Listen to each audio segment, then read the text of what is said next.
L'effet anti-héros avec Joel. Dans The Last of Us, les frontières entre le bien et le mal sont floues et les personnages sont façonnés par des circonstances extrêmes qui mettent à l'épreuve leur moralité ainsi que celle des joueurs.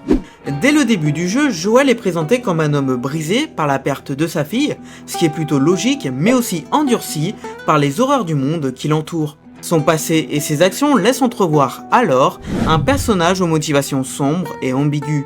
Pourtant, au fil de l'aventure, nous sommes invités à explorer les couches profondes de la psychologie de Joel, à comprendre les choix difficiles qu'il a dû faire pour survivre et à ressentir l'amour paternel profond qu'il éprouve pour Ellie. Personnellement, je trouve que c'est sa capacité à incarner à la fois le côté sombre et le côté lumineux de l'humanité qui rend le personnage intéressant. Malgré ses actions souvent moralement discutables, nous ne pouvons pas nous empêcher de s'attacher à lui, de compatir à ses luttes intérieures et de partager son désir désespéré de protéger ceux qu'il aime à tout prix. L'effet anti-héros se manifeste alors pleinement dans la manière dont nous sommes amenés à remettre en question nos propres convictions morales. En suivant Joel dans ses choix controversés, nous ne pouvons pas toujours approuver ses actions, mais nous comprenons les motivations derrière celles-ci. En fin de compte, Joel devient bien plus qu'un simple personnage de jeu vidéo. Il devient un miroir de nos propres luttes avec la moralité et la survie dans un monde chaotique et hostile.